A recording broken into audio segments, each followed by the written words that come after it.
It's been a while. Still childless. You're a defective woman who can't show me my grandchild. I've had my share of troubles with Susan, my mother-in-law, in the past, but even now, thinking about it makes my blood boil. Her harassment over my inability to have children was just too much. I don't know how much she wanted grandchildren, but it really hurt that she blamed me entirely for not having them. To call someone defective, what a horrible thing to say. I couldn't help but be somewhat impressed by it. Right now, I'm at the park, and I'm not alone. My child is right there, you know? The look on Susan's face when she heard that. She had been so eager, practically dying for a grandchild, and there it was. But reality can be cruel. She doesn't realize that what goes around comes around. How naive. I guess it's time she figured it out. I won't let her forget this now. My name is Anna, and I'm a 45-year-old homemaker. I've always loved children, which led me to earn a teaching credential at university and work as a teacher at a public elementary school. The teaching job was challenging at times, but there was joy in being involved in the children's growth, and I felt it was my true calling.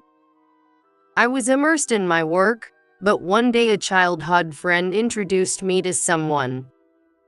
That was how I met my husband, Michael. At the time, Michael was 25 years old, had recently graduated from college, and was a history teacher at a middle school.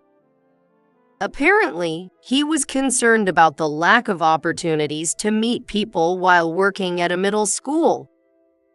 Additionally, he had been devoted solely to his studies during college, so he hadn't dated women much. He had mentioned that his interest in dating women was the reason he consulted a friend. Even though the ages of the children we teach at elementary and middle school are different, I and he are both teachers, so she introduced him to me. When my friend introduced him, I wasn't seeing anyone and was all about work. So I wasn't too keen on it, but I thought I'd meet him at least once. I remember that day clearly. We were supposed to meet at a cafe, but he was late.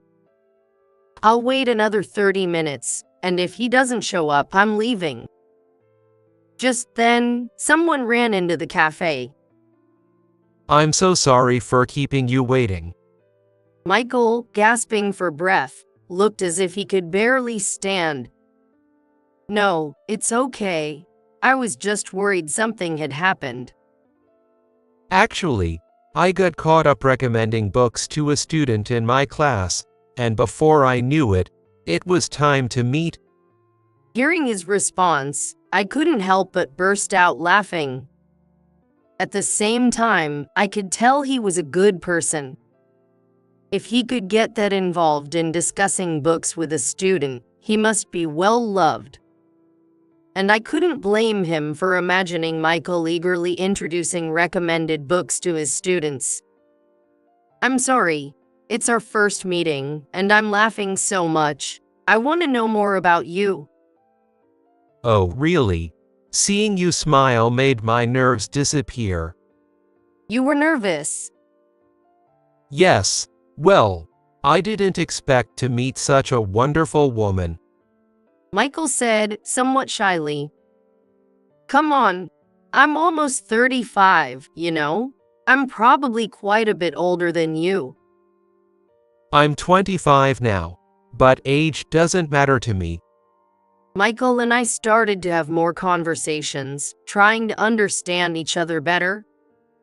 It was clear he was well liked by his students for his passion for work, his compassion towards others, and his popularity. It seemed that Michael also thought highly of me. We haven't known each other long, but I'd regret it if I didn't say this now. Would you consider a serious relationship with marriage in mind with me? Michael asked, his face turning red as he looked at me. My mind was made up. I think I could have a good relationship with you, Michael. Thank you. Time spent with Michael was always enjoyable. Beyond our dates, I found myself wanting to be with him more and more, and then he proposed to me. Since the first time I met you, Anna, I've hoped we could be together forever. Will you marry me? Yes, I feel like I can be happy with you, Michael.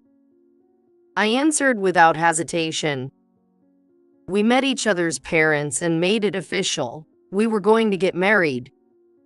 Marrying the person I love and living together was something I couldn't have imagined just a short time ago.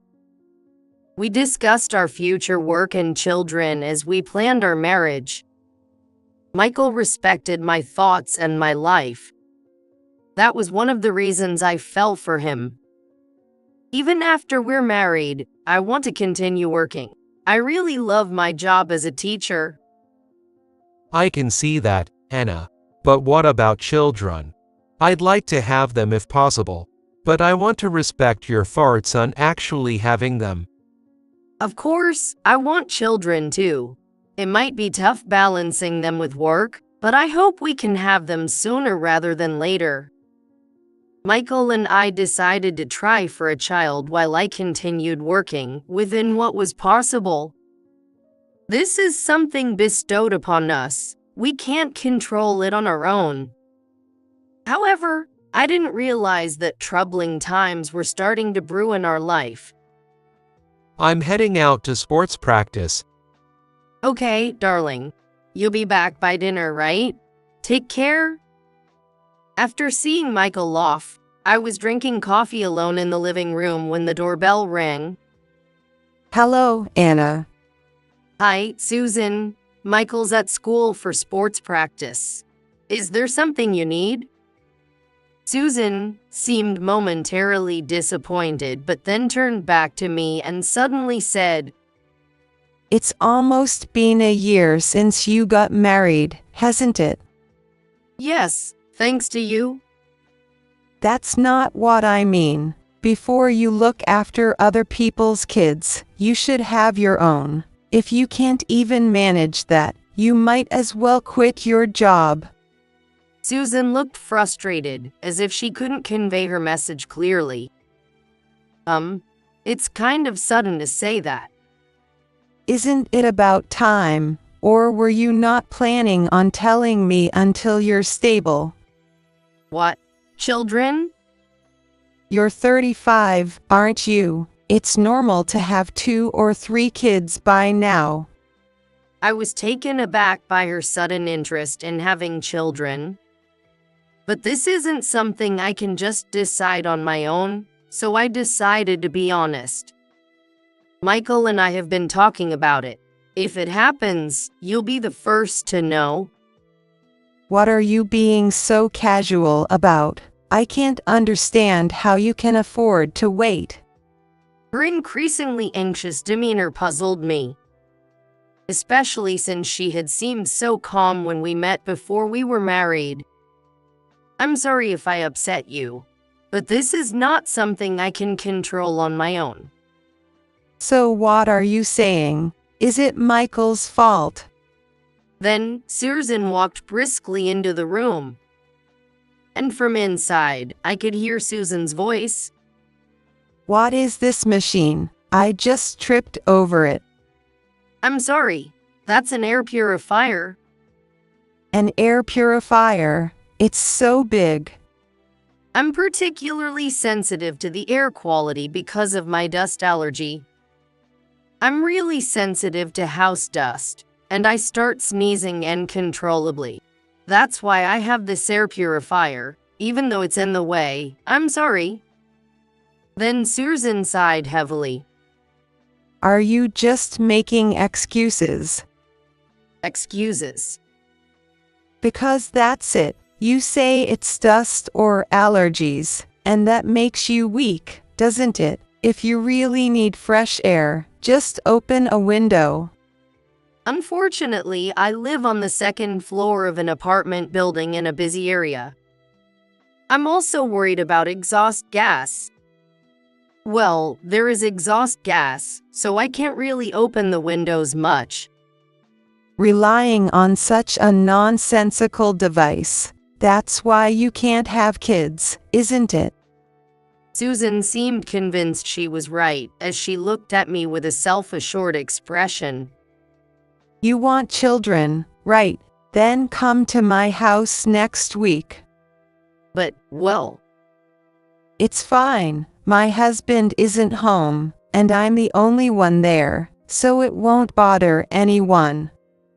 I guess I have no choice but to go. Just thinking about it made me feel depressed. The following week, I visited my in-laws' house. Come this way. Susan pulled me by her hand and led me into the living room. As soon as I entered, a strange smell hit my nose. Excuse me, but I hesitated, not knowing how to describe the strange smell, when suddenly a cup of tea was handed to me. Here, this tea is supposed to help with fertility. Am I supposed to drink this? And yours, Susan? I'm not drinking it. They say good medicine tastes bitter, so I'm forcing myself to give it to you. The tea had a strange color and smell, and I couldn't imagine drinking it. While I was troubled, Susan unzipped my bag and stuffed a paper bag inside. What's this? Please don't touch my bag without asking. Don't talk to me like I'm a thief. They say drinking 4 cups of this tea a day works wonders. Here's the next thing. I was dragged out to the yard by her. There, I saw a mountain of laundry piled up. What's with all this laundry? It was towels, small clothes, bibs. These things were clearly not hers. My friend gave them to me. Touching and washing baby clothes is said to increase fertility. It's also good practice for when you have a child. Then, from nowhere, she brought a large wash tub and a washboard. They say if you wash with all your heart, a child will be happy to dwell in your womb. I watched her walk back to the living room alone, feeling incredulous. I do want children, and Michael and I have talked about it. Despite us having our own lives and rhythms, and agreeing to wait without rushing, I can't understand why Susan is in such a hurry. It made me incredibly angry, but I couldn't just do nothing and go home. As instructed, I washed the piled-up children's clothes on the washboard and hung them to dry. Susan, I'm done. Then come back the day after tomorrow. Wash them here like today. No, I have work the day after tomorrow. Work. You can make time before or after work if you really want children. If you really want them, you'd make an effort, right? I'm competitive, so I ended up doing as she said. After school, I went to in-laws' house late at night and washed unknown children's clothes by hand in the dark. Because I was washing a lot of clothes by hand in the cold, my hands became rough. I use hand cream to prevent it, but my hands quickly became dry and chapped. Hey Anna, what happened to your hands? Michael looked at me with concern, but I hesitated to tell him the truth. To me, it felt like an outdated superstition, but for Michael, it was something his own mother was doing. Plus, I knew Michael wanted children, and I worried about speaking ill of his mom. Actually, Susan keeps asking when we'll have kids.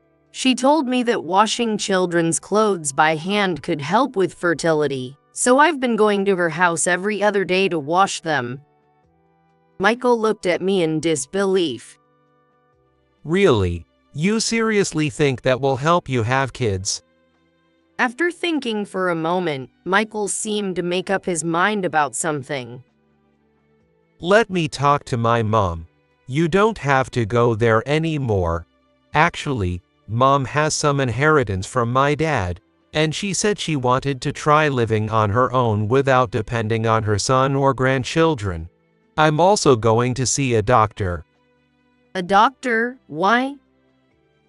Because having kids isn't just a woman's issue, right? Maybe there's something wrong with me, and it's better to know. I admired this side of Michael. He took my concerns as seriously as his own. Thank you, but don't push yourself too hard. It's for you, Anna. I can't just sit by and do nothing. However, it was clear that Susan wouldn't quiet down so easily. I talked to Mom. You don't have to go over there anymore. Thank you. I'm sorry for putting you through this, Michael. No, don't worry about it. Turns out the difficulty in having kids might be because of me. Michael spoke apologetically. But the doctor said it's manageable with medication and regular visits. We'll see how it goes and then decide what to do next. It seemed like the issue was resolved for the moment, but it wasn't over yet. A little while later, a package arrived at our house. It was a cash-on-delivery package from Susan. Inside, there were several books and a long letter. The letter expressed Susan's anger about the conversation Michael had with her. And the books were about pregnancy and child rearing, obviously well used. Honestly, I felt a complex mix of anger and astonishment towards her for going this far. When I talked to Michael about it, it seems he felt the same way. I told her to stop, and she's still doing this. What should we do with these books? Honestly, even if we're told to read them. My mom just wants a grandchild so badly, she can't see anything else. I'm really sorry for making you feel this way. After thinking, Michael carefully chose his words. It must be tough for him, being caught between his mom and his wife. She is my mom, but I want to protect my wife, Anna, the most. If it comes to hurting you, I'll need to rethink my relationship with her. But she's still your mom, right? I don't want you to have regrets if something happens. Weddings and funerals are unavoidable, but beyond that, we don't need to interact. I'm really sorry for not realizing this sooner. Michael apologized to me. We decided that outside of necessary social obligations, I would avoid any contact with Susan, blocking her calls and refusing her packages. Michael was still sending her a little money on his own, but since that was a matter between him and his mom, I chose to stay out of it. For a while, we lived peacefully without seeing Susan. Maybe keeping her away was the best thing Michael did for my stress. About 10 years after these problems with Susan started, I was sitting on a park bench, leisurely drinking my coffee. As I savored my coffee, which I hadn't enjoyed in a while, a voice came from behind me. It's been a while. Still childless. You're a defective woman who can't show me my grandchild. For a moment, I didn't recognize who it was. But it was my mother-in-law, Susan, much thinner and smaller than before. She's still the same person who looks down on others over the years. Her spiteful gaze made the warm coffee I was enjoying suddenly taste cold and bitter. It was a stark reminder of how emotions can dramatically alter our sense of taste. Well, Susan. Not showing your face around. What's that about? Surely you haven't been saying unnecessary things to Michael. I didn't mean it like that, Susan said while poking the ground near my feet with her cane. What's your intention avoiding your husband's mother to this extent? She scrutinized me from head to toe with a tone full of sarcasm. Sitting here alone in the park, sipping coffee so elegantly, you must feel very pleased with yourself. Susan hasn't changed since the day she commanded me to wash a stranger's baby clothes. I had managed to live peacefully without seeing her for 10 years. I would prefer not to meet her if possible, but I gathered my courage to speak. My children are right over there. Susan looked puzzled for a moment, but then she burst into laughter. She was laughing so hard that her teeth were showing. Is it so funny to her that I have children? She must have decided long ago that it was impossible for me to have children. That's why I think she can take such an attitude without any qualms. It's her prerogative to believe that only those with children can be happy, but I wish she wouldn't impose her values on others. Then she suddenly turned serious and glared at me. I braced myself for what she might say next. And here I was wondering what you would come up with. Aren't you considerably older than Michael? As if you could have children. It's true that I'm older than Michael, but it's offensive to assume that precludes me from having children. After all, many couples with an age difference manage to have children without issue. I took a deep breath, ready to speak my mind.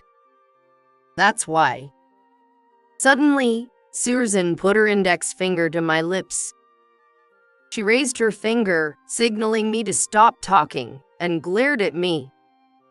You should have just done as I said. I don't know what you told him, but you made Michael run away from me. No child would come to such a cursed person. I felt the weight of her oppression. Having been estranged for 10 years, honestly, I felt physically threatened. The thought of being swallowed up by this situation made me anxious. As Susan was berating me, my children ran over from a short distance, looking concerned.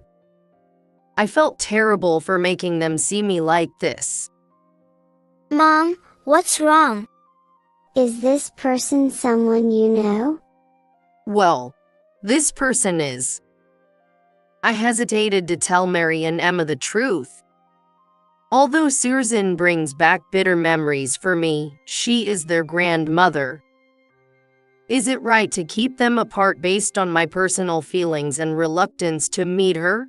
But how should I introduce her? I was conflicted. Mary and Emma had never met Susan before, and I hadn't even mentioned her, so they wouldn't suspect she was their grandmother. Then Mary and Emma began to whisper among themselves. They were trying to whisper, but I could hear their voices. Emma, could this person be? Right?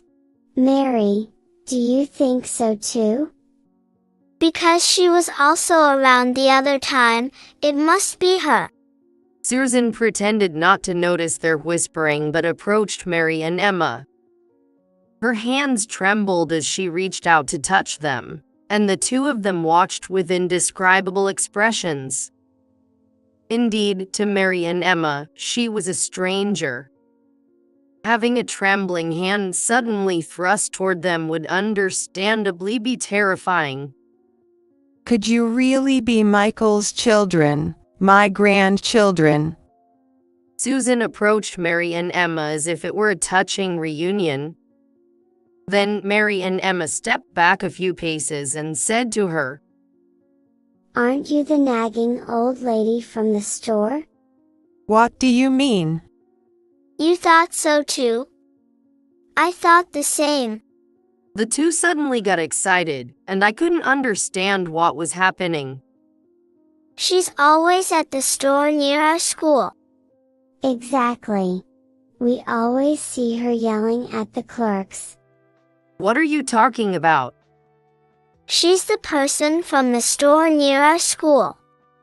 She's famous for loudly demanding her money back from the clerks. Right?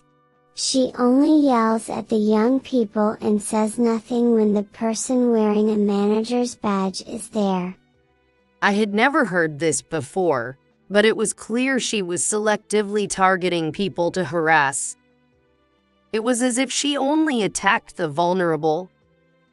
I'm just teaching them that they should listen to their elders. I'm doing the right thing. That's so. Mary and Emma looked at me, thinking I was being unfairly accused by the nagging old lady from the store. They suddenly sprang into action. Mom hasn't done anything wrong. Please stop. Susan, pretending not to hear, moved closer to the two. For Susan, meeting Mary and Emma must have been a momentous occasion. Tears even appeared in her eyes. Really, my grandchildren? Well, since we're here, let me get a good look at your faces. Don't come any closer. If something happens to Mom, I'll sound this. Then, Emma brandished a personal alarm. Seeing the bright-colored, large personal alarm, Susan seemed to shrink back. Anyone would flinch if threatened with a personal alarm. A grandmother being treated like a suspicious person by her grandchildren is certainly not common. I instinctively tried to ensure the safety of the two. Then Susan started shaking uncontrollably. That's so. Being treated like a stranger by her long-awaited grandchildren must have been a huge shock. Susan, shivering, looked quite small. However, I was more concerned about something else. I decided to confront Susan further. According to Mary and Emma, you've been demanding refunds at the convenience store. Why is that? Well, because they keep pushing useless stuff on me that I end up having to return. She suddenly showed a defiant attitude. Her tone suggested she believed she hadn't done a single thing wrong.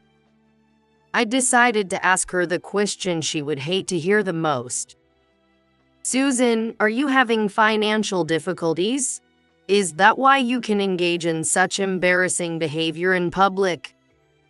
Embarrassing. How dare you say such disrespectful things to an elder? Believing she deserved respect, it was clear she was uncomfortable having her motives questioned, and Susan seemed a bit flustered. But to be aggressive only towards young clerks, that's usually too embarrassing for most people to do. It's impressive that you don't feel that way, Susan. Shut up. Enough already. Susan clenched her teeth in frustration. Then Mary, with a puzzled look, said, This woman always shouts for a refund after she's finished eating, waving around her empty containers. That would make sense. It was absurd, brandishing empty containers and yelling. What do you even do with empty containers? I don't know, but she keeps saying, doing this to a poor old woman who has no money. The children's words made me realize something. Are you having financial difficulties? Yes, it's terrible to think about being old and in need of money. As far as I remember, Susan's house used to be filled with branded goods. She probably spent all of her husband's inheritance. It must be tough to live struggling with money. If you understand, could you send me a little money, $1,500, or even $1,000 would do? I dodged Susan's gaze as she leaned in and said, I refuse. What? After all you've done, now you ask for help when you're in trouble. That's too much. Susan glared at me, visibly upset. You're really heartless to not offer a helping hand to such a frail old woman. As usual, she looked at me as if it were only natural that I should extend a helping hand to her. But there's no need for that. It's all your own doing. It's sad that these kids have to be raised by a parent like you. Mary and Emma then stepped in front of me and addressed Susan. It's not sad at all. We love our mom and don't say terrible things. If you say anything more awful, we'll really go to the police. Shocked by Mary and Emma's sudden retaliation, Susan was at a loss for words. It must be devastating for her, having longed for grandchildren, to be rebuked by them. I couldn't bear it if I were in her place. Should I give you something you really need right now, Susan? Really? Of course. Just wait here. I ran to a nearby store and bought something. What is this? You think I'm old enough to use this? I placed a package of adult diapers in front of Susan. The package, prominently labeled Sleek Hair Diapers, was enough to intimidate Susan. She turned bright red with anger. You made me wash children's clothes until my hands got rough, saying it was practice for when you have kids. Don't you remember? Susan's face turned awkward. After mumbling for a while, she murmured in a low voice, I did it thinking of you. I wanted grandchildren quickly. All my friends have them, and I was the only one left out, so it's the same for me. For Susan's sake, and because everyone else has grandchildren, you want them too? Are you a child? Susan glared at me resentfully. Treating people like they are old or like children, you'll see, it will come back to bite you. It's convenient how you think it's okay for you, but not for others. Then Michael's voice came from behind. He had coincidentally seen us and came over. I can hardly believe it, but you're not still harassing Anna, are you? Harassment sounds so harsh. It's just that, well, I explained the situation to Michael. It seems like Susan is out of money. She's been causing trouble at the local convenience store. Last time I was at her house, it was filled with designer bags and wallets. Michael's normally calm expression suddenly hardened. Mom, weren't you supposed to be managing with Dad's inheritance without bothering anyone? And didn't you promise to stay away from Anna? no, I just happened to run into Anna. Come on, how could it be a coincidence? In this huge park, especially a children's park, and you just happened to bump into Anna. Who would believe that? Susan fell silent. Michael had hit the nail on the head. You've always loved buying designer goods, but are you still doing that now? Well, I just kept buying bags and shoes that suited each occasion, and it kind of got out of hand. I've been sending you money out of my own allowance, and you were buying that many bags and wallets. I told you before to only buy what you need. I feel betrayed by your wasteful spending. She then clung to Michael. This is all a mistake, a lie. What's a mistake? A lie. It's clear now that you're a liar. Don't contact me anymore, and of course, no more money from me.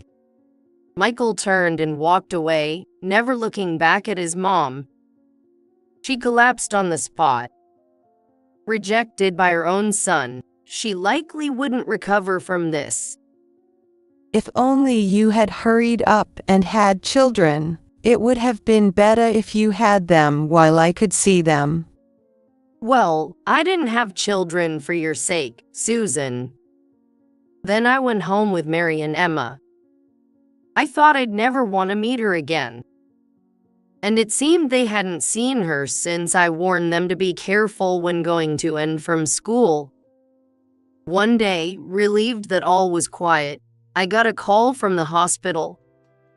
Apparently, a few days after our encounter, Susan had tripped and fallen at a step in the neighborhood supermarket.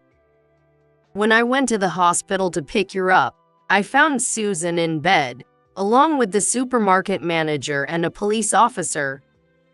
She had taken a bad fall and apparently broken her leg. I learned that she had been secretly taking items from the ready meals section, and the store had been watching her. No, this is... I don't want to hear your excuses. It's embarrassing, so please don't contact me ever again. What can I do? Before, Michael used to send me money, but that stopped. I was at a loss for words. And nobody would tell me your contact info. I felt lonely. Well, that figures. Apparently, she was trying to get in touch with me one way or another. She must have been asking around, hoping someone would tell her our whereabouts. Susan has always believed that if she says something, people will listen.